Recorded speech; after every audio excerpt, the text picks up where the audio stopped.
Hola a todos, bienvenidos a un nuevo programa y en esta ocasión estamos con mi amigo Guillermo But desde Chile y vamos a retomar una de las secciones favoritas para muchos suscriptores del canal, que es Club de Lectura, que el año pasado ya nos tuvo, bueno, pues muy apasionados, vamos a decirlo así, muy ocupados, con algunos ilustres invitados, ¿no?, que nos estuvieron comentando, bueno, pues referencias bibliográficas desde libros a películas, documentales que les han marcado.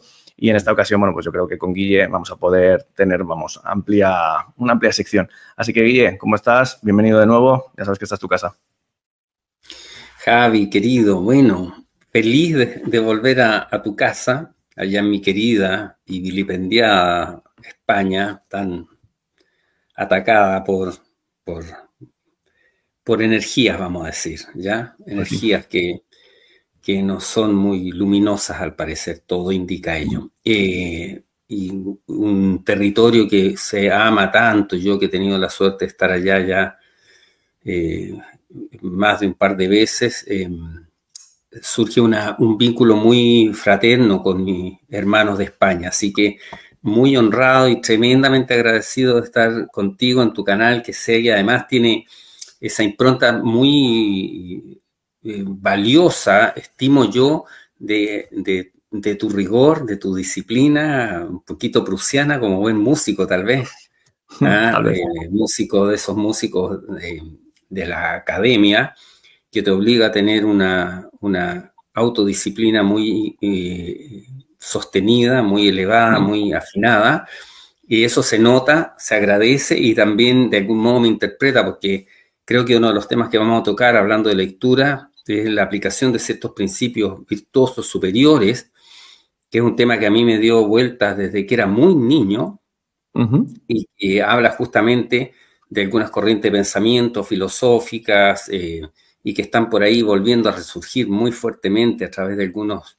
autores y algunos nuevos investigadores, este resurgimiento de ciertas corrientes filosóficas, algunas operativas, algunas más prácticas, y feliz, pero tremendamente honrado que me hayas invitado a este conversatorio, donde espero además poder aportar con algunos más de un granito de arena, que a los amigos que siguen tu canal, por supuesto, les pueda hacer sentido e invitarlos con ello a una navegación por algunas cosas que pudiesen tener un valor que para mí lo tuvieron.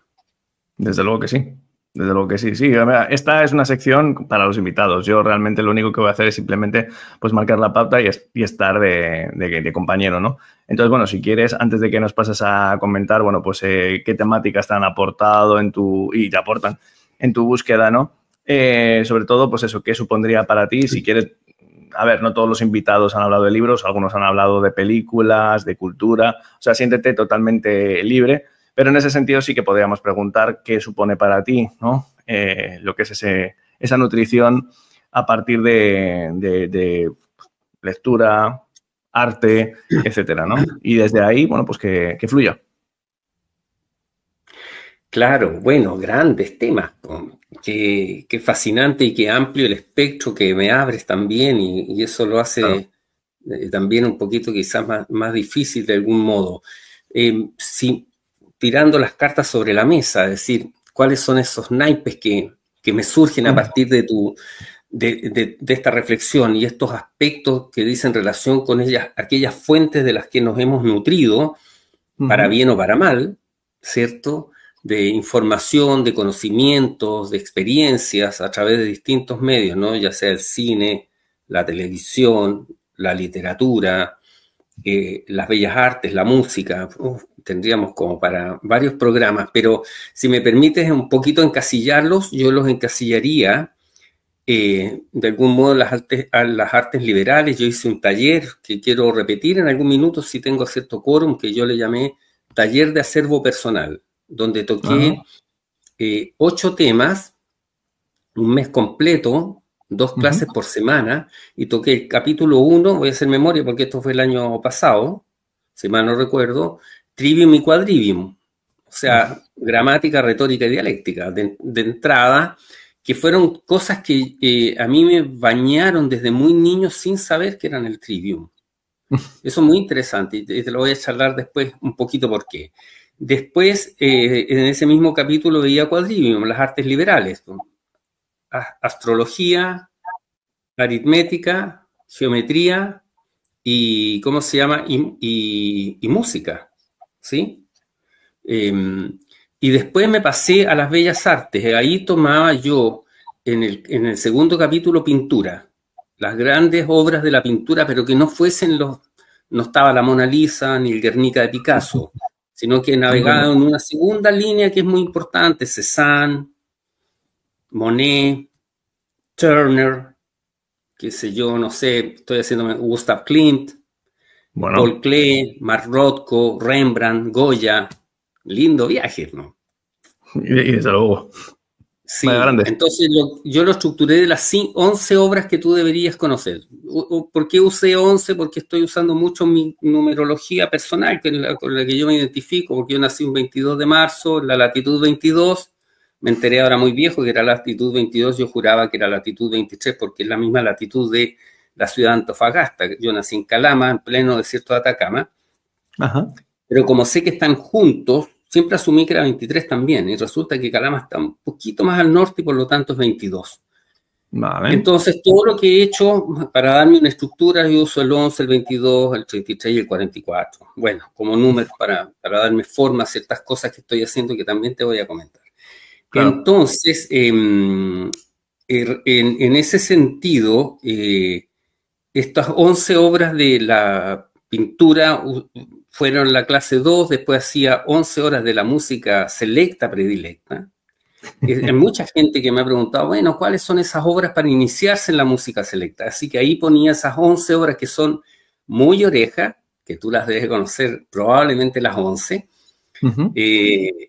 y que era un pequeño festín, porque colocaba 2 o 3 minutos de cada una de las obras y te quedas con una muy buena pincelada de lo que yo considero que son como ciertos pilares de un acervo personal, de una base cultural, ya más allá de que pudiéramos cuestionar todo lo que es la cultura, ¿no?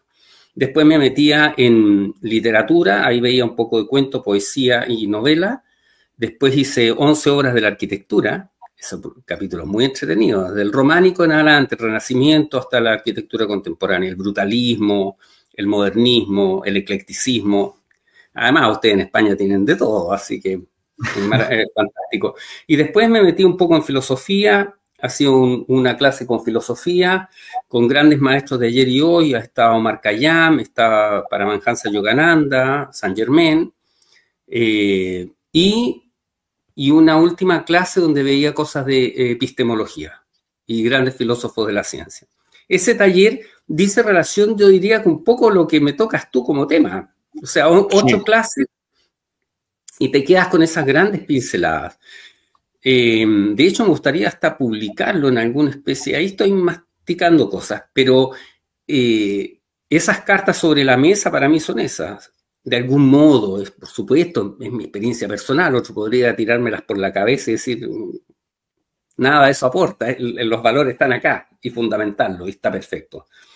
Entonces, por lo tanto, si me preguntas a mí, yo creo que hay uno de los pilares es la filosofía. De hecho, por cosas de la vida, yo tengo muchas ganas de hacer un magíster en filosofía, estoy viendo distintas opciones. La que más me gusta parece que se me está alejando por temas físicos, espaciales, que no voy a coincidir en el lugar tal vez, pero es un magíster en filosofía de la ciencia, epistemología y lógica, convención en lógica, que era parte de las corrientes aristotélicas, pues Aristóteles fue un lógico, ya. Entonces, ese es un primer pilar muy importante: gramática, retórica, dialéctica y las corrientes filosóficas. Después las artes liberales, pintura, saber cuáles son esas grandes obras de la pintura. Música, de todas maneras, especialmente la música docta, música selecta, a pesar de que el espectro ya bien sabes tú que desde Nino Bravo hasta, no sé, hasta Händel. Hasta sí, es infinito. Infinito. Y en la literatura también ahí tenemos, por supuesto, aspectos muy interesantes. Yo en la literatura tocaba algo que en España yo creo que también llegó, que fue toda la literatura latinoamericana de los 60, 70, que fue muy marcadora porque la verdad es que los escritores latinos, Borges, Cortázar, Alejo Carpentier, entre otros, Vargas Llosa, García Márquez, marcaron toda una quiebre en la expresión, ¿cierto?, del lenguaje de la novela, que es muy trascendente. Yo cuando leí las primeras veces a Vargas Llosa, tú te quedas impactado porque cuesta mucho entrar en el relato, en Conversación en la Catedral, por ejemplo, o Pantaleón y las visitadoras, que, aunque ese es un poco más ameno, La Casa Verde, La Guerra del Fin del Mundo, leí mucho, hartas novelas latinoamericanas. Entonces, en ese sentido, ahí ya tenemos también una especie de abanico que es tremendamente interesante para que quienes quieran o quienes queremos de alguna manera acercarnos a estas grandes corrientes, vamos a decirle culturales. Madre mía, lo que podemos extraer de todo esto es una inmensa inquietud que, bueno, yo diría que va más allá de la inquietud, ¿no? Podríamos decir que es un amor enorme por el conocimiento.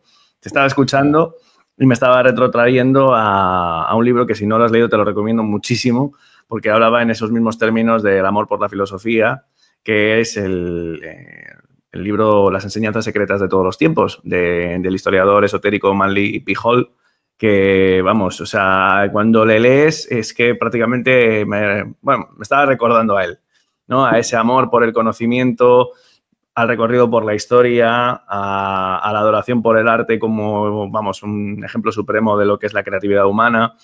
Entonces, claro, pues hombre, la pregunta obligada sería, ¿desde cuándo, Guille? ¿Eso viene contigo? ¿Siempre ha estado ahí ese amor por todo esto que has vertido? Mira, amigo, me vas a sacar un lagrimón porque, bueno, yo creo que debo gran parte de esta inquietud, en primer lugar, a mis padres. Mi viejo, que era un perfeccionista de antología, yo he contado más de alguna vez algunas anécdotas que lo retratan.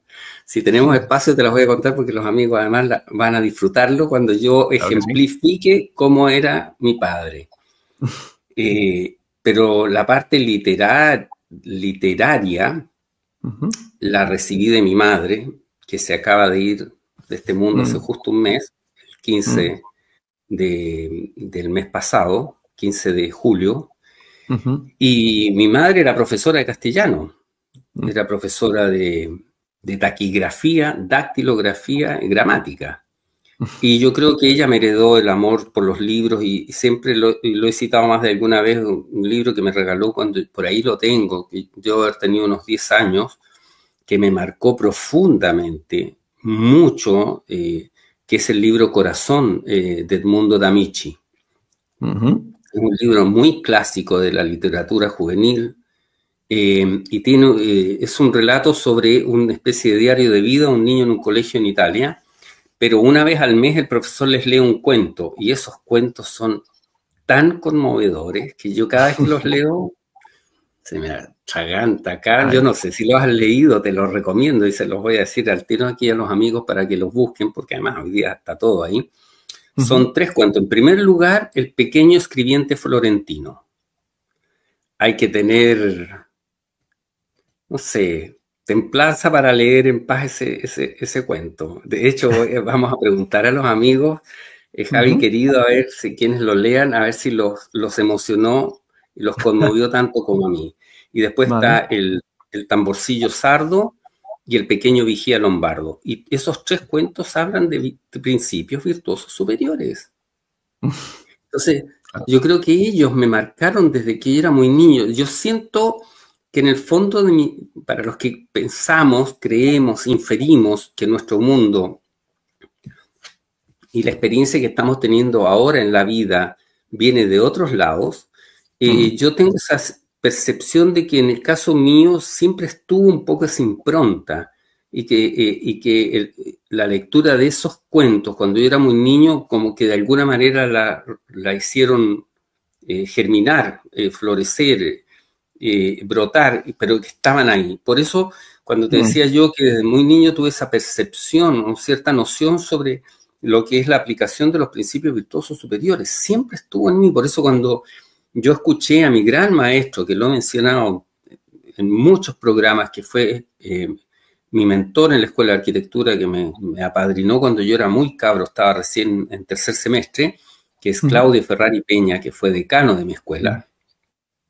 Claudio, que era un erudito, el hombre más culto que yo he conocido, y me habría gustado hoy día haberle preguntado muchas más cosas, pero él me mencionó dos frases que a mí me las dijo cuando yo había tenido 18 años, 19 años. Y en su voz engolada me dijo un día: Guillermo, porque hablaba así, Claudio, para los griegos, la prudencia es el grado de conocimiento, es el eje de las virtudes intelecto-morales, porque es la aplicación de los principios según las circunstancias. Buenísimo. Eso nunca se me olvidó. Y la otra frase que me dijo, que nunca se me olvidó, me la dijo una sola vez, y me quedaron pero grabadas a fuego, porque aprender es recordar, ¿no? Me dijo: Guillermo, la intuición es un grado de conocimiento perfecto para los griegos. ¿Por qué? Porque es la certeza de algo que tú sabes, pero que nadie te ha enseñado. Es que vaya dos frases, Guille. Es que categóricas, ¿eh? Esas dos frases. No me extraña que este hombre te marcara tanto. Claro, claro, claro. Y las cosas de la vida hoy día me están haciendo reencontrar. Vengo llegando de Brasil, estuve un mes allá, ni más ni menos que invitado, porque esto es una anécdota sabrosa, pero esto es una charla entre amigos, ¿no? Claro que sí. Yo no sé si te comenté, tal vez, no sé si te regalé o no en mi viaje unos grabados que hice yo. Algunos, me llevé unos par de grabados. Me mandaste algunos grabados, sí. Unos grabados y unos dibujos, y en algunos otros programas has compartido pinturas también. Sí, sí, sí. Bueno, preparé dos planchas de grabado, una en aluminio y otra en cobre. La de cobre la traje de Barcelona, porque acá en Chile no hay cobre para hacer grabado. Paradojas de la vida. Pues sí. Bueno, y estos grabados los expuse en una exposición que se hizo aquí en Viña del Mar, en la Corporación Cultural de Viña. Y resulta que yo monté mis dos primeros grabados y me encontré observándolos detenidamente a un famoso coleccionista porteño que se llama Eulogio Rojas Durán, y se enamoró de los grabados y me hizo una explicación tan buena y tan técnica de mis grabados que es mejor que lo que yo habría pensado. Entonces, y los compró. Yo tenía intenciones de exponer, no de vender mi obra, pero bueno, lo hace el señor. Entonces, cuando mi gran amigo, compañero de escuela y compañero de colegio, Andrés Ramachiotti Galvez, notable y reconocido arquitecto chileno radicado en Brasil, se enteró de eso, y él es coleccionista de arte, tiene un talento. Ya te enterarás del talento de mi gran amigo. Me dijo: Guille, te he invitado tantas veces a Sao Paulo y no has venido, ahora tienes la obligación de traerme los grabados. Así que estuve un mes con él, compartiendo muchas cosas de arte y muchas cosas de arquitectura, y ahí nuevamente se cierra un poquito este círculo, porque en mi experiencia personal y con mi mentor, que fue Claudio Ferrari, que él adoraba como yo dibujaba, yo siempre que trabajé con alguien, algún partner, fue Andrés Ramachiotti. Entonces ahora se cerró un poquito el círculo, porque Hugo Gallero Capelaro, un notable arquitecto chileno, uno de los arquitectos de un edificio muy emblemático que fue la UNCTAD 3, que se construyó en muy pocos meses, fue una prodigio de la ingeniería y de la arquitectura. Claudio Ferrari, también los dos de origen italiano, y Andrés Ramachiotti, siempre estuvimos unidos a través de la arquitectura, porque trabajamos juntos los cuatro, digamos, en distintas instancias. Y mucho de ello tiene relación con estas cosas y estos principios filosóficos del estoicismo que yo heredé de Claudio, y también, por supuesto, obviamente, la historia y la teoría de la arquitectura. Y Andrés es un experto en arquitectura brasileña y arquitectura mundial. Así que fue una pasantía en su oficina que fue fascinante y que de alguna manera dice relación exactamente con estos temas que estuvimos hablando: mucho de música, mucho de literatura, mucho de poesía, mucho de arquitectura, entre otras cosas, por supuesto. Y más conspiranoica, si se quiere. Más conspiranoica. Oye, te tengo que preguntar una cosa. Mientras te escuchaba, me estaba acordando también de las palabras de Manly P. Hall en el libro este que te he citado antes. Y es que él también se hacía eco de la arquitectura, ¿no? Y estaba comentando cómo los arquitectos de la antigüedad, bueno, de la antigüedad, incluso en tiempos como el Renacimiento, la Edad Media, ¿no? Cuando se construyeron aquellas catedrales, etcétera, etcétera. Y él lo hablaba y denunciaba, este libro fue escrito hace 100 años, ¿no? En 1928. Y hablaba de que la deriva que estaba sufriendo el arte estaba siendo un poco peligrosa, porque se estaba alejando de la naturaleza. Y comentaba y decía, no importa en qué cultura veas, hasta hace poco la arquitectura siempre era armónica con el entorno natural y se fijaba en cómo ensamblarse y de forma armónica aportar a la naturaleza. Y eso, por supuesto, redundaba en la propia armonía de quien habitaba aquellos edificios o iba a esos edificios. Entonces, claro, te lo puedo decir para ver si te puedes explayar. Yo no sé nada de arquitectura, pero tengo ojos para ver y corazón para sentir. Y a pesar de que vivo en un entorno rural, vengo observando cómo casitas de piedra con balcones labrados en madera, con una belleza muy sencilla, han dado paso a edificios que mi pareja y yo decimos que parecen hospitales, porque son rectilíneos, completamente asépticos y con ventanas que parecen hechas pequeñas a propósito para que no entre luz. ¿De dónde sale esto? ¿Acaso el legado de Mies van der Rohe ha desembocado en esta frialdad? ¿O qué opinas de las palabras de Manly Hall con respecto a esa armonía y todo esto que te digo? Es un fascinante tema, me encantaría. Además, tengo tantos desafíos personales, amigo mío, que sosiégate, decía mi abuela, sosiégate. No sé si ustedes lo usan todavía ese término. Poquito. Ya, acá se usa muy poco. Ya se usa poco, pero cuando yo era chico, los abuelos te decían, ya, sosiégate, niño, sosiégate. Bueno, los temas de la discusión de la teoría de la arquitectura nos daría por un largo tema y un día podríamos invitar a mi amigo Andrés porque tiene mucho que aportar, ha sido muy estudioso además de la arquitectura. Y yo me quedé impresionado con la calidad de la arquitectura que vi en Sao Paulo. Impresionado. Hay un muy alto nivel y se nota, y yo creo que ahí vamos a entrar en temas peliagudos de la teoría de la arquitectura porque voy a citar a un gran amigo, Alejandro Guzmán. Alejandro es muy autodidacta. Él dice que, te digo, yo no sé si es anécdota o no es anécdota, me lo contó porque es verdad o como para poner un poco de impronta a su historia, que él daba a entender que era como el hijo de un campesino, por lo tanto él viene de una formación muy básica o esencial. Pero él siempre tuvo un tremendo artista en el pastel y qué sé yo, pero él tenía frases notables, hace mucho tiempo que no lo veo.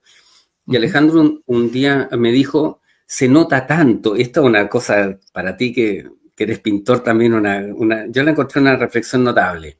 Se nota tanto cuando un pintor no tiene tan buena técnica, pero es culto, respecto de un pintor con gran técnica, pero más inculto. Chapo, totalmente de acuerdo. Buenísimo, ¿no? Buenísimo. En la arquitectura se nota demasiado cuando tienes ese ojo. Se nota tanto. Entonces esos edificios como que quisieron ser buenos y contundentes, pero en Chile decimos le faltan palos para el puente. Totalmente.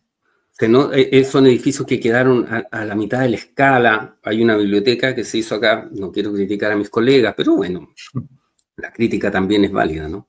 Claro que es sí. La biblioteca de la Municipalidad de Independencia, que está en las esquinas de donde está la Escuela de Medicina, de la sede norte de la Universidad de Chile, en la calle, cerca de la Avenida La Paz, esquina la Avenida Independencia, en el sector norte, en lo que se llamaba La Chimba, en Santiago.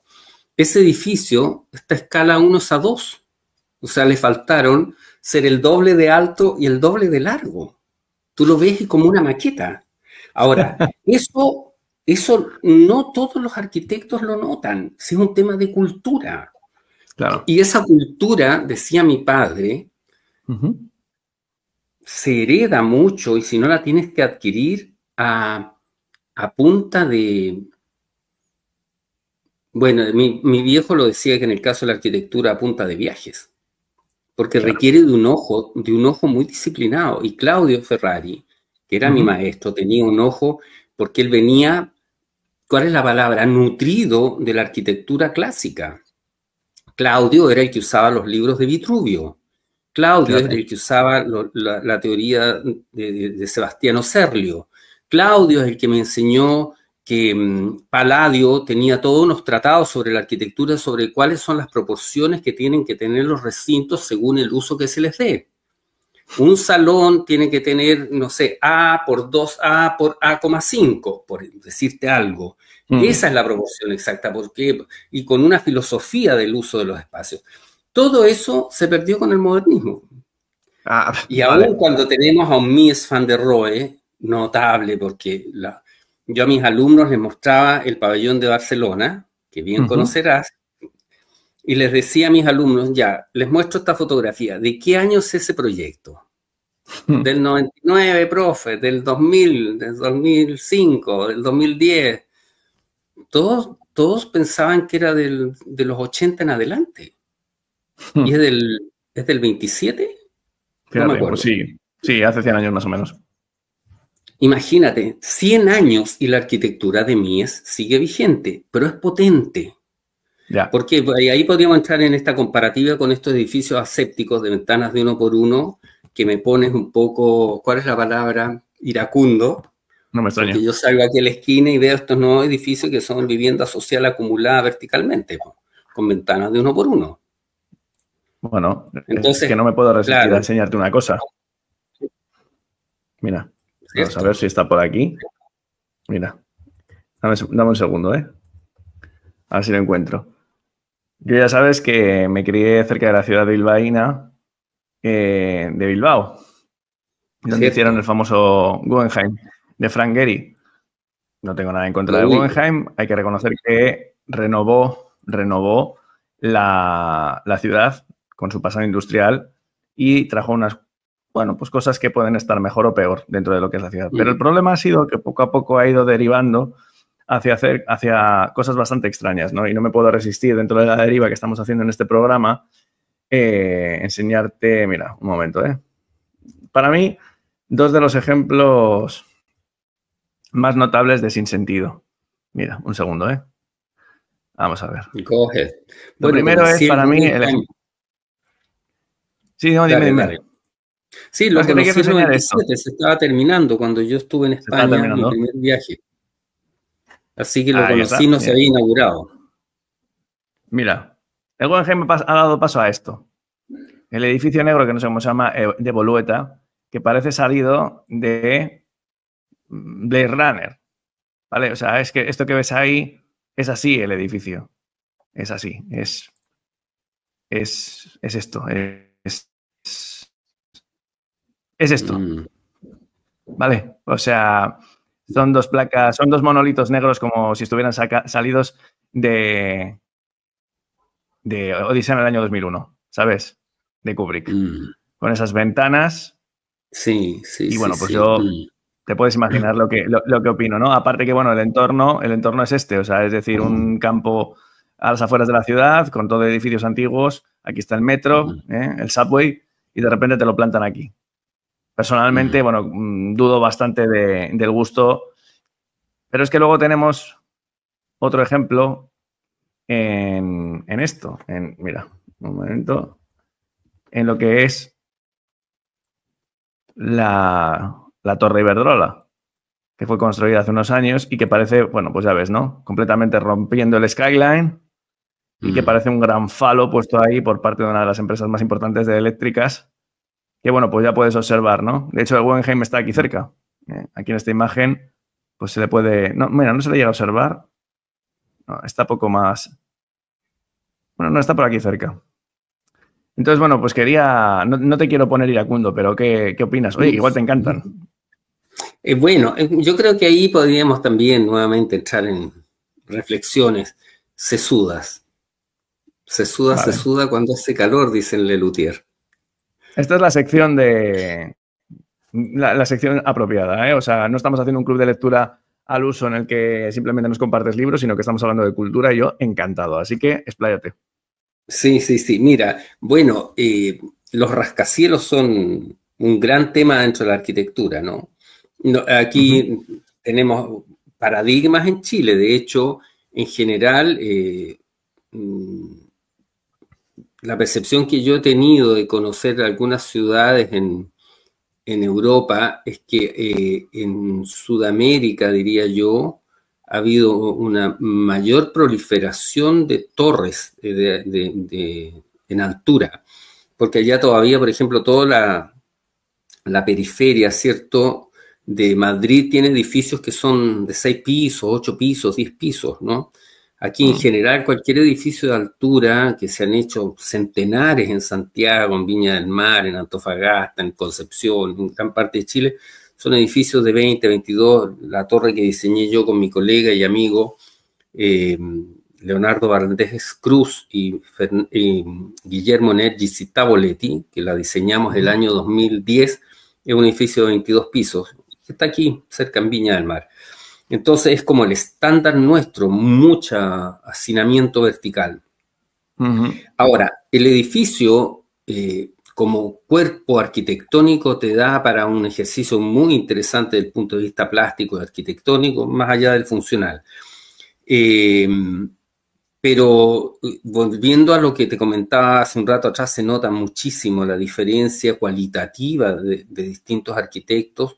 Y ahí también entramos en los temas de mercado, en que las inmobiliarias te exigen y tú tienes que pelear con el cliente que quiere colocar unas barandas lo más baratas posible, de alambritos, no sé, y que tú quieres que tenga, no sé, otra expresión.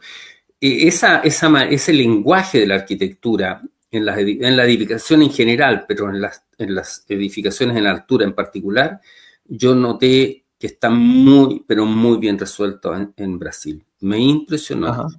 Es decir, vale. Tú ves, y lo dije sin pensar que íbamos a tener esta charla, de 100 edificios o construcciones que tú ves en Sao Paulo, en el área que me moví yo, el barrio de Sumaré, de Perdices, qué sé yo, parte del centro aledaño al casco histórico, pero no en el centro neurálgico.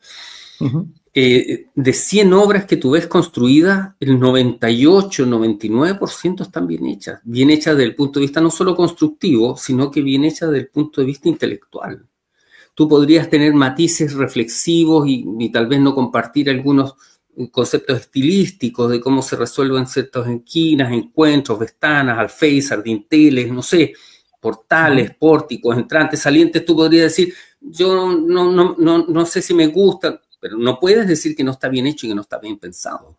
Eso es una cosa que encontré notable en Sao Paulo. Me dejó, pero en estado, realmente me quedé perplejo, porque en mi primer cuento, que no sé si te lo envié, ¿no te lo he enviado? No. El cohete de Calama. Ya. No me suena. Porque cuando estuve con Lara en su podcast, le conté que me cayó una musa en la cabeza.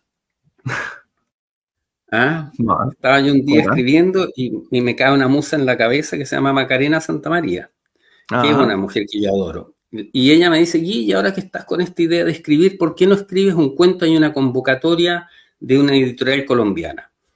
Así que con el ánimo de seducirla dije yo, escribamos un cuento. Y escribí un cuento en un par de tardes, y diciendo, yo nací en la ciudad más fea de Chile, la ciudad de Calama. Pero ¿para qué nos vamos a engañar? Todas las ciudades en Chile son feas. Y esa es una observación que se ajusta a la verdad, digo yo. Las ciudades en Chile son espeluznantes. No todas, por supuesto, porque ¿cómo se llama? El relator del libro, quien habla en el libro, dice, bueno, no todas. Lolol, Pucón, Contulmo se salvan, que yo creo que son contados con una mano. El entorno geográfico de Chile es maravilloso, pero las ciudades son espeluznantes, salvo algunas cositas que hay por aquí y por allá, por supuesto. En todo país ha de haberlas. Claro. Entonces, con esa impronta de mi know-how personal, de mi experiencia personal en mi vida, en términos de mi relación con la arquitectura de mi país, que es la que yo conozco, ¿cierto? De Arica a Punta Arenas. Y acá es al revés. el 80% de las construcciones de la arquitectura es mala, muy mala, y un 20% es buena. ¿Y a qué puede ser debido? Cultura, pongamos algunas cartas sobre la mesa. Recursos, ¿Vale? otra. Idiosincrasia, podría ser. Andrés me decía, mi gran amigo, en Chile hay una mezquindad en cómo se hacen las cosas. Ahí podríamos entrar en un tema muy fascinante. Dani Márquez siempre lo toca, un poco el concepto del territorio, ¿no? Hay de la psicorregión. Chile vive entre la cordillera de los Andes, el Océano Pacífico, en una franja que tiene en la parte más angosta 80 kilómetros. O sea, tú estás siempre con la sensación de que tienes el muro de la cordillera a un lado o caerte al Océano Pacífico por el otro. Y por lo tanto, existe una sensación notable sobre que las ciudades en Chile son calles angostas, muchas en sentido longitudinal, como percibiendo esa sensación entre la cordillera y el mar. Y cuando fui por primera vez al encuentro de tierra plana en Colón, Buenos Aires, yo me quedé impresionado con la ciudad de Colón porque los frentes de las casas tenían 20, 25 metros, los frentes. Acá en Chile eso es impensable. Bueno, Bruselas son de 6. Madre mía. Yeah. Digo yo, porque claro, como son territorios muy apretados, la parte norte de Europa, además, Holanda, qué sé yo, lo que han tenido que ocupar del mar, bueno, se entiende, tienen otra tradición histórica muy diferente a la nuestra. Pero esa psicorregión hace que los argentinos, tú cruzas, ahora que me ha tocado viajar a Buenos Aires, a los encuentros, o que tú ves y los campos verdes de la Pampa Argentina no se terminan nunca. Claro. O sea, tú vuelas 2 horas o más, 3, y es como infinito la cantidad de espacio que hay. Entonces, esa psicorregión hace que las calles son anchas, los frentes de las casas son anchas, y acá todo es angosto y estrecho, incluso el cerebro parece, porque es cosa de ver cómo van los vientos progresistas acá en Chile. Bueno, entonces, es que estaba pensando en eso. Entonces, yo creo que esas cosas puede ser que influyan, lo cual no quiere decir que no exista en Chile arquitectura notable y de altísimo nivel y altísima calidad. Y eso hay que decirlo, tenemos un premio Pritzker, que es Alejandro Aravena, que es un notable intelectual, también estudió en mi ilustre escuela, está un Matías Klotz, que da charlas, está Smilan Radic, está Enrique Brown, está Borja Huidobro, hay arquitectos de muy considerados, de muy alto, bueno, el mismo Andrés ha sido publicado en más de alguna revista internacional, ha estado publicado junto con Méndez da Rocha, que es el segundo premio Pritzker de arquitectura brasileño. En Sudamérica hay solo 3 premios Pritzker, que es el Nobel de la arquitectura. 2 brasileños, que son Oscar Niemeyer y Méndez da Rocha, y Alejandro Aravena, que es chileno. Entonces, pero esa factura, esa escuela de un Oscar Niemeyer, que son modernistas, Niemeyer, si mal no recuerdo, fue comunista. Bueno, no sé qué sería hoy día, porque esas cosas han tenido otras derivadas, pero claramente tenían una postura muy contundente de la arquitectura. Aunque tú pudieras criticarla un poco, lo que no puedes decir es que en Chile usamos el dicho, no es una arquitectura que no es ni chicha ni limoná. O sea, que no es que ni sea ni fu ni fa, es lo que es. Podrá gustarte o no gustarte, pero es contundente. La arquitectura que yo conocí paulista, notable. El 95% de lo que vi. Y eso fue una cosa y una experiencia muy interesante en mi reciente viaje, que como te digo, estuvo también muy vinculado a los temas no solo de la arquitectura, sino también en algunos aspectos literarios, porque la hija de Andrés, que estudió en Chile periodismo, ha publicado un par de libros. Andrés siempre fue muy lector de poesía, leyó mucho a Rimbaud en la época de la escuela. Entonces ahí tuvimos temas para analizar relacionados no solo con la arquitectura, sino que también con la literatura. Bueno, y el arte en general, podríamos decir, ¿no? Seguramente que habréis tocado...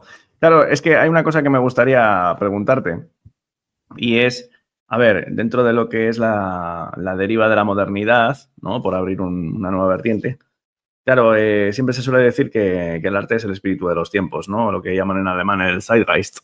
Entonces, claro, a tenor de esto y del conocimiento y la pasión que tienes, ¿no? Por lo cultural que hoy nos está ocupando, ¿cómo observarías esa deriva? Porque, claro, yo como bueno, persona que me he formado en arte, pues, hombre, sí que yo recuerdo de haberme enamorado de muchos periodos. Tengo mucha conexión con la época postimpresionista por, bueno, pues una afinidad por Toulouse-Lautrec, por gente como Degas, etcétera, etcétera. Pero luego también, vamos, el barroco con Murillo, Velázquez, especialmente, que es uno de mis pintores favoritos. Incluso luego las vanguardias, ¿no? Siempre destaco mucho lo que fue, pues eso, la época azul y rosa de Picasso. Antes has nombrado a Paul Klee, Kokoschka y el expresionismo alemán. Siempre me han atrapado. Pero sí que es verdad que se viene viendo una deriva un poco marcada por un cierto feísmo y una conceptualidad que algunos incluso otorgan a cierta herencia del nihilismo que podría proceder, si nos vamos ya y nos vamos remontando incluso bueno, pues al empirismo materialista del siglo XVII y muchas más cosas que hoy nos extenderíamos en exceso en el tiempo. Entonces, claro, todo eso va conduciendo a la deriva que luego en el siglo XX, especialmente en los años 60, la cosa se desequilibra profundamente cuando ya el coleccionismo capitalista arremete completamente y arrasa con todo. Y llegan, bueno, pues las parodias de lo que primeramente pudo ser genuino, ¿no? En un Andy Warhol, por ejemplo. Entonces, claro, ¿cómo observas, ¿no? La deriva del arte contemporáneo y un poco lo que está representando en este mundo tan caótico que estamos viviendo actualmente? Bueno, yo veo el arte en una deriva de decadencia distópica del Claro, mundo.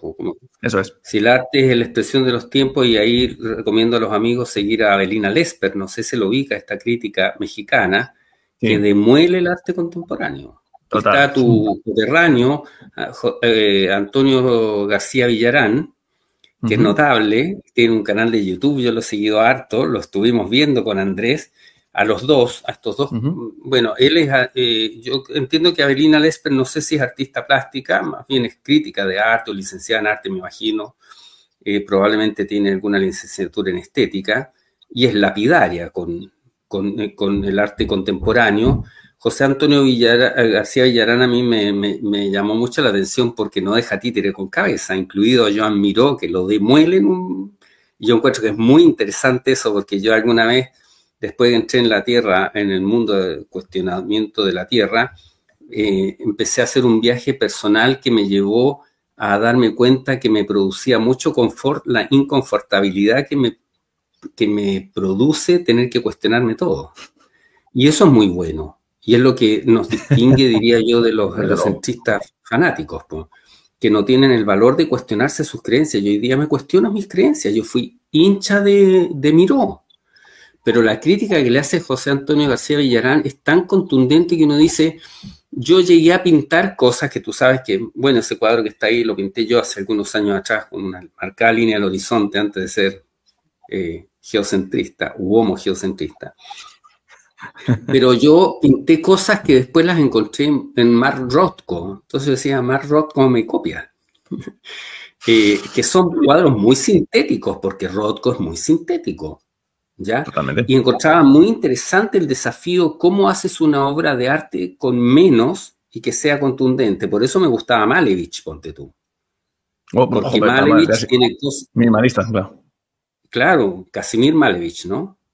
Claro, Bueno, claro. a propósito que mencionaste tú ahí a ¿cómo se llama? Kokoschka, yo estuvimos en algunos museos, estuve en el Museo de Arte de Sao Paulo, una obra notable, y ahí me acordé también porque vimos cosas de algunos pintores brasileños, pero que me recordaron a Otto Dix, ponte tú, también un neoexpresionista alemán muy potente, ¿no? Sí. Egon Schiele. Bueno, entonces...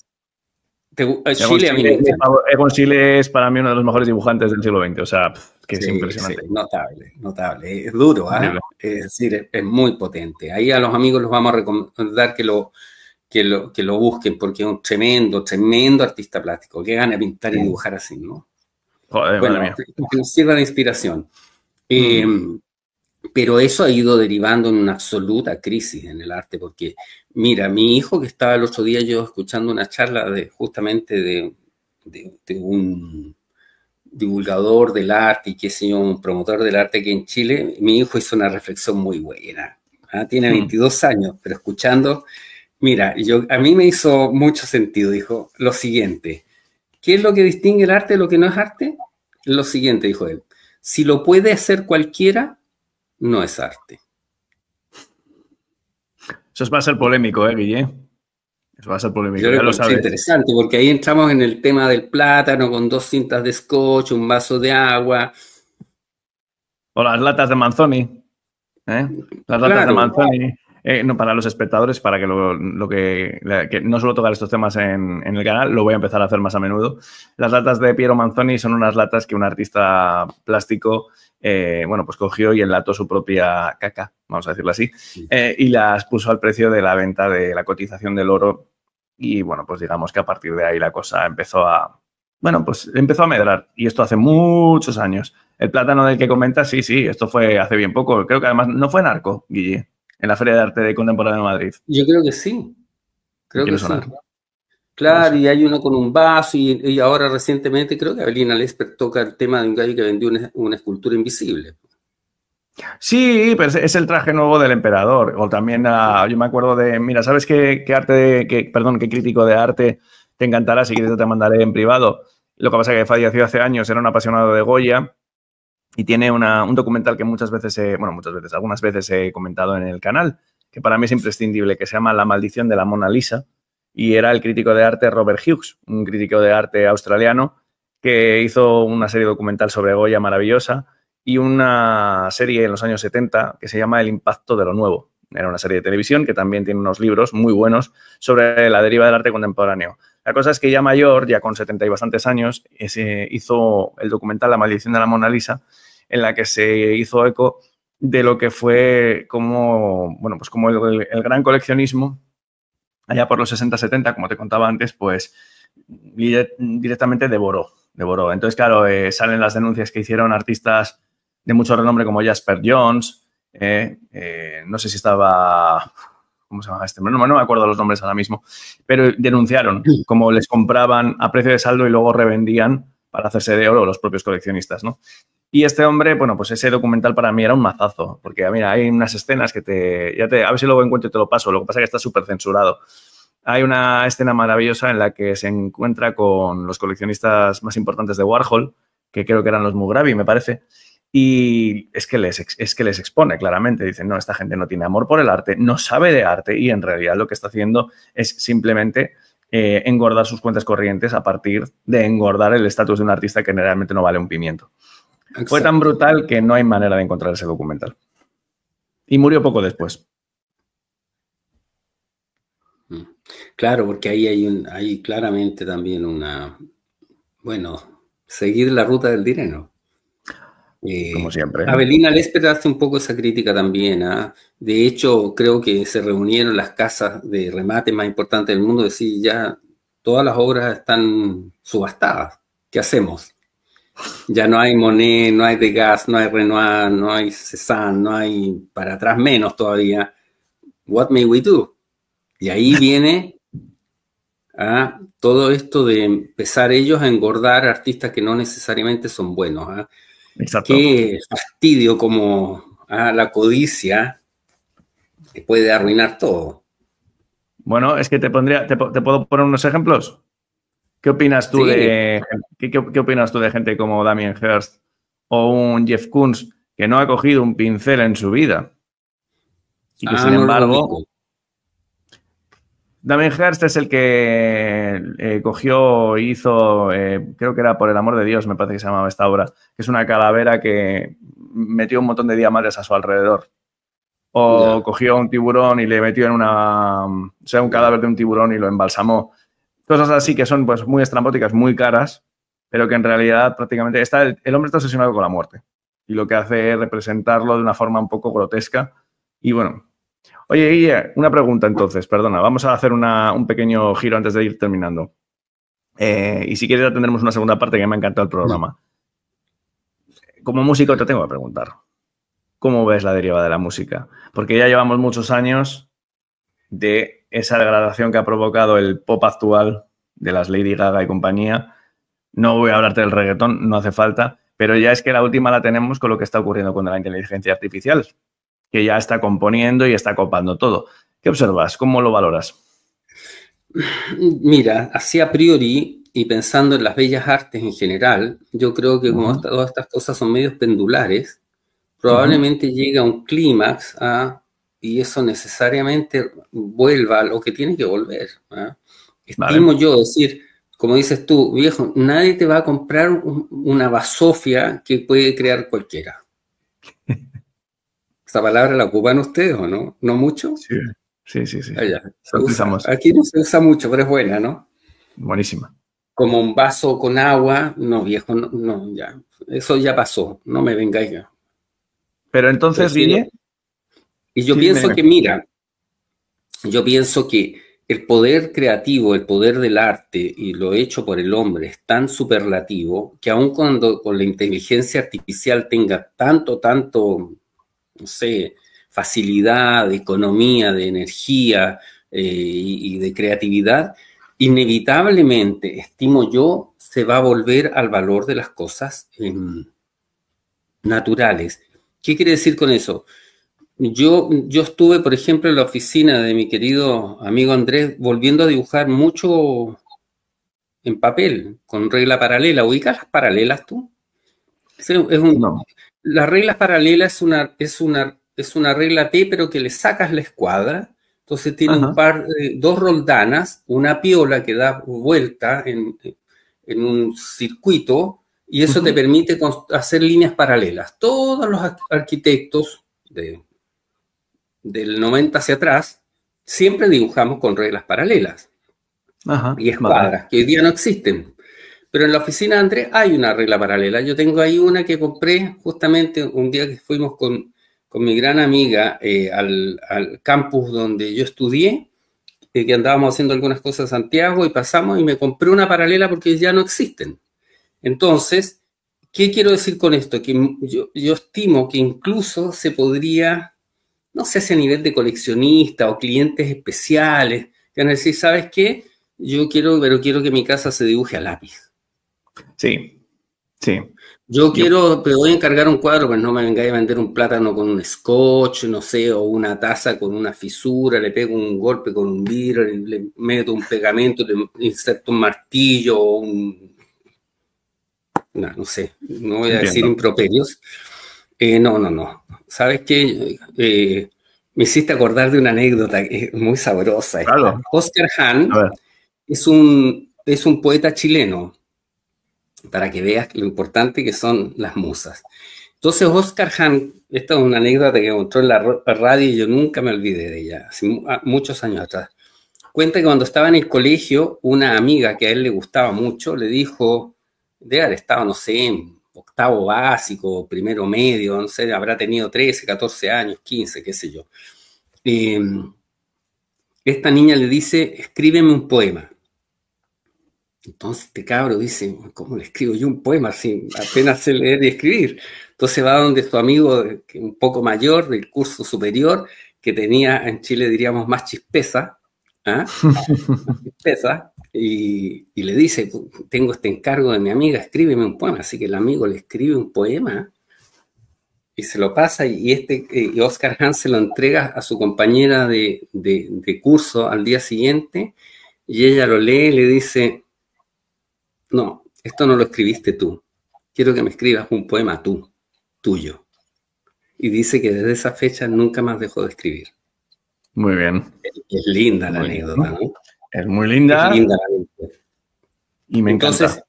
Sí, entonces ahí volvemos. Y yo creo que inevitablemente se va a volver al valor esencial de las cosas bien hechas. Sí. O sea, va a volver la pintura Por lo tanto, que ¿cuál es la palabra? Alarmistas de las casas de remate de arte, denle un poquito de tiempo al tiempo para que los buenos artistas que están emergiendo aquí, allá y acullá desarrollen su trabajo. Acá tenemos, por ejemplo, voy a mencionar a mi gran amigo Felipe Oyarzún, te va a mandar obras de él, yo lo encuentro notable. A mí me encanta, yo le copiaría toda su obra. Además, pinta como arquitecto. Que tiene una pintura, la vamos a compartir después. De arquitecto está mi amigo Daniel de Roes, que él hace un ¿cuál es la palabra? ¿Cómo se llama? Una pintura hiperrealista, pero te va a gustar, te voy a mandar cosas de Dani, es notable, notable, notable. Y yo creo que hay un espacio muy grande para hacer muy buen arte, sin tener que acudir ni a la inteligencia artificial y que los pintores, y yo creo que está volviendo una corriente, porque conversando con mi gran mentor en el mundo del grabado, que es Roberto Acosta Ollarzo, tremendo dibujante,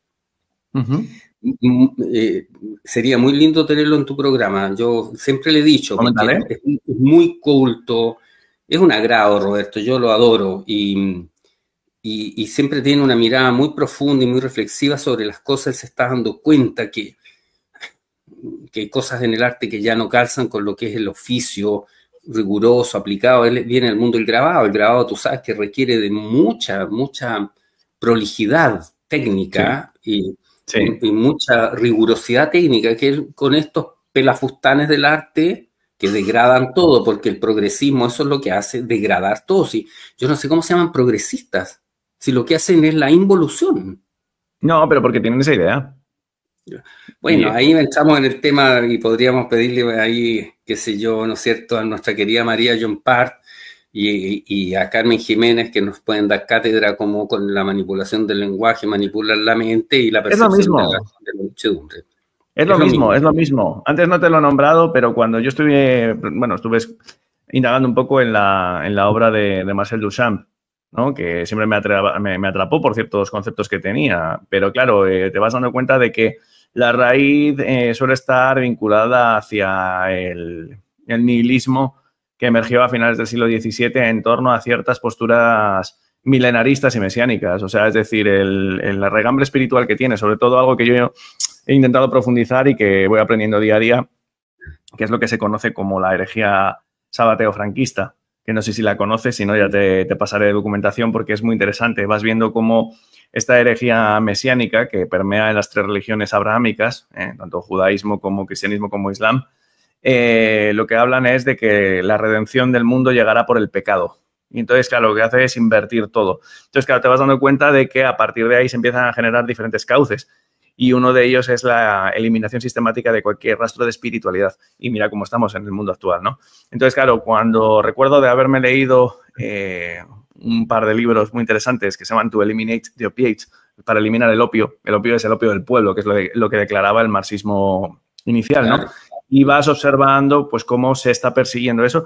Y eso permeó precisamente en esa regambre artística que luego, bueno, pues se fue desarrollando y que nos conduce a día de hoy a eso. Es que para ellos la idea de progreso es eso.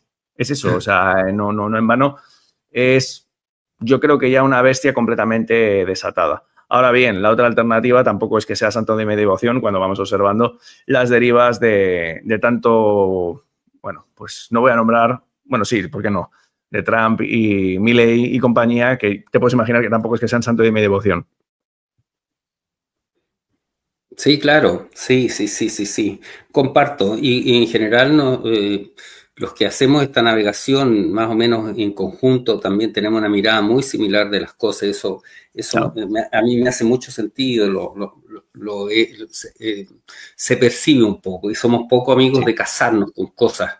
El primer aprendizaje que te da el revisionismo cosmogónico y cosmológico es que un error que no vas a cometer nuevamente es casarte con tus creencias.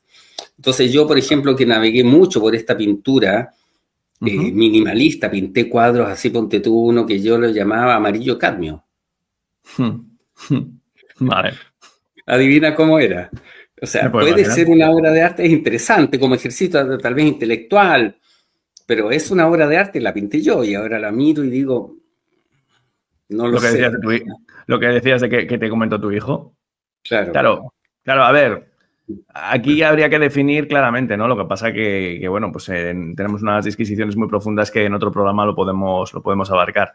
Pero me ha gustado mucho una cosa que hemos hecho mención a esta deriva que tú has hablado antes, como podemos llamarlo pendular, ¿no? Como una cosa se va a un extremo, pero luego ya siempre va a volver hacia otro lado. En ese sentido sí que reconozco que más que esperanza creo que hay una certeza, porque cuando vas observando, yo qué sé, mira, se habló de que los CDs, los CDs o compactis, iban a liquidar completamente el consumo de música y lejos de hacerlo revalorizaron el disco de vinilo que a día de hoy se sigue comerciando y la gente que realmente busca escuchar música de una manera que podríamos decirlo positivamente ritualista, ¿no? Coger el disco, deleitarse en la portada, olerlo, ¿sabes? Entonces, claro, yo me acuerdo de una sesión en una noche vieja, en un fin de año hace 8 años o así más o menos, estaba en casa de un amigo y recuerdo que fue una gozada verle levantarse, poner el disco, 20 minutos, escuchar la primera cara, levantarse, cambiarlo, escuchar ese crujido. Entonces, para mí hay un valor supremo y que si quieres es la última pregunta que te voy a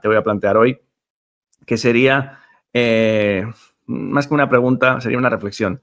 ¿Qué hacer para recuperar el valor de la experiencia artística, de la experiencia vital, de la experiencia ante este mundo de estímulos que no dejan de ser más que una emulación, Guille, y que hoy hemos estado hablando un poco del valor artístico y demás? ¿Qué podemos hacer para volver a recuperar ese valor de la experiencia y alejarnos un poco de esa obsesión por un resultado que normalmente suele ser inmediato y nos despeja completamente de eso tan genuino que llevamos dentro? Bueno, voy a citar un poquito tangencialmente de nuevo a mi querida Macarena Santamaría, porque ella usa una frase. No es un tema de intelecto, es un tema de conciencia. Y Muy yo creo bien, que la respuesta a eso es conciencia. coincido. Y ahí viene una variante tremendamente interesante, que es la que me tiene a mí muy, muy fascinado en el último tiempo, que es ¿cómo llamarlo? Bueno, hay gente que le llama el desarrollo personal. Vale. Pero yo a mis alumnos siempre los inspiré mucho en lo que yo llamaba la autoconstrucción, el ser arquitecto de tu vida, que es lo que Claro. justamente este nihilismo no hace. O sea, el nihilismo hace que produce borregos al por mayor, impensantes, irreflexivos, ¿cierto? Regurgitantes. Es impresionante. Además, yo digo los progres, woke, podemos ponerle varios adjetivos, pero forman una camada más o menos similar que hablan del integracionismo, del respeto a las minorías, pero son unos intolerantes. Esos ¿Cierto? están llenos de contradicciones, es decir, una falta de conciencia. Cualquiera que se desmarca de su corriente de pensamiento único, dictado por los medios de comunicación de masas, pasa a ser vilipendiado. Hoy día los charlaba justamente ese tema. En vez de decir, oye, si este referente que yo sigo tanto y que valoro tanto, ahora ha cambiado de opinión por esto, lo tengo que dejar de seguir porque ¿no será mejor que analice por qué él cambió de opinión? La falta de discernimiento a mí no quiere decir que yo sea la persona con más habilidad para discernir, pero por lo menos cuestionate un poco las cosas. Por lo menos nombras ese concepto, nombras el discernimiento, que es algo importantísimo. O sea, cualquier Sí, corriente espiritual te lo va a decir. El Advaita Vedanta habla del Vaiveka. O sea, es decir, vamos a ver, no hay cualidad humana más importante de cara al desarrollo de las inteligencias, y no hablo de la inteligencia intelectiva, ¿eh? No hablo de los cálculos matemáticos, no, hablo de la inteligencia como expresión suprema de lo divino, incluso, desde la emoción, la intuición, el amor. O sea, entonces, claro, si no hay discernimiento, ¿cómo va a haber una voluntad, un amor y una energía bien aplicadas? exacto. Entonces, en ese discernimiento y en esa conciencia, citando a mi amiga, Sí. yo creo que, y Rafa Currao lo tocó la otra vez, y me ha vuelto a volverlo a hacerlo. Mi padre era muy ritualista. O sea, el brindis, el filete miñón hecho con las brasas a punto, con este tocino, no otro, con este vino blanco seco o con este vino tinto por esta razón. Es decir, eso dice relación con un viaje interno de aprender a valorar las cosas por lo que son, y eso abarca todo el espectro de lo que tú eres, ¿no? Eso Desde es. tu meditación en la mañana. Hoy día me encontré con otro amigo muy querido, un colega, Horacio López, y él dedicado a su meditación zen en la mañana. Yo hago mi meditación y mi pranayama, que es esos minutos de tratar de tener conciencia, de modo que todo el transcurrir de tu día esté vinculado con eso, y ahí aparece, y yo lo hice, y me encanta que lo hayas dicho, porque en las últimas veces que yo estuve en un departamento que tenía acá en Viña del Mar, con mi amigo Roberto Acosta, con Alejandro Guzmán, que te lo mencioné, y otro gran artista que es mi gran amigo del alma, que es Edgar del Canto, tremendo pintor también, muy bacon, una pintura para brutal. Chicos rudos. Sí, tanto. La pintura tengo una colección de obras de Edgar. Tengo muchas obras de él. En su minuto en que yo coleccionaba, debo tener, no sé, una media docena, por lo menos, de cuadros de Edgar del Canto. Y yo tenía una tornamesa Grundig en ese minuto, que me la tiene mi amigo Pato García en reparaciones, con un muy buen equipo Yamaha, con unos parlantes ingleses Celestion, y nos damos el gusto, por ejemplo, me hiciste acordar de una de las últimas tocatas, sacar el Aqualung de Jethro Tull, la versión traída de Europa. Qué maravilla. De escuchar el Locomotive Breath con parlantes a todo. No, esas son cosas que significa reconectarte con esos valores, creo yo. O como mi padre lo hacía escuchando la obertura 1812 de Tchaikovsky con los cañones de West Point. Es decir, Rafa hablaba de eso, del ritual, de la copa, de prepararte tu comida, de tener conciencia nuevamente de tu transcurrir, de que cada uno de los hitos del día a día sean de algún modo una meditación en movimiento. Vale, pero esa es la palabra. Y perdona, esa es la palabra, porque te quiero emplazar, y como hay confianza contigo, porque me estaba acordando antes, cuando hemos empezado el programa, decirte que tú has observado el paulatino devenir de este canal, que yo estoy más que contento con cómo se está desarrollando, porque llevo ahora mismo 2 años y poco con él, y tú fuiste la segunda persona que entrevisté. Después de Hugo Rubio, fuiste la segunda persona. El segundo programa de este canal fue contigo. Así que me estaba acordando. Así que aquí estamos de vuelta. Hemos tenido más veces, por supuesto. Vale, te digo esto porque me gustaría, ya para concluir, emplazarte a una segunda parte. No solo hacer segundas partes de Club de Lectura, pero dado que hoy ha sido atípico porque hemos estado hablando de cultura y yo encantado, ¿qué te parece si un día hacemos una segunda parte y podemos tratar de algo que es la recuperación del ritual y de los mitos?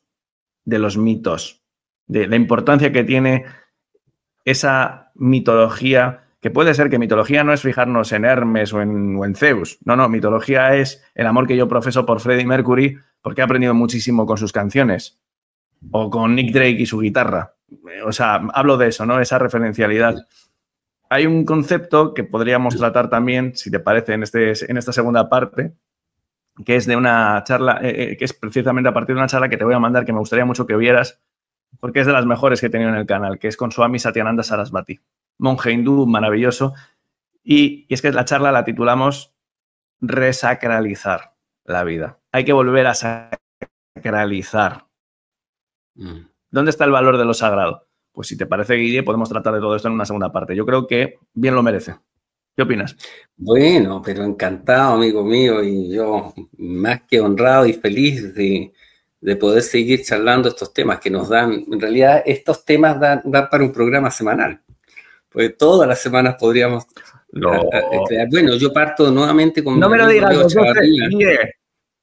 Guille, no me lo digas 2 veces, ¿eh? Ya tengo columnas abiertas con Paco, con Daniela, o sea que si te apetece, igual no sé si semanalmente, pero podemos hacer alguna cosa quincenal si te apetece, no hace falta hacer programas largos, pero yo encantado, o sea, la cultura, a ver, fíjate, hablas con alguien que es doctor en Bellas Artes, o sea, imagínate si a mí me apasionan estos temas. Por supuesto, bueno, yo feliz, de hecho, una de las deudas que tengo conmigo, aparte de terminar estos cuentos y publicarlos, que están ahí en desarrollo, te los voy a enviar. Vale.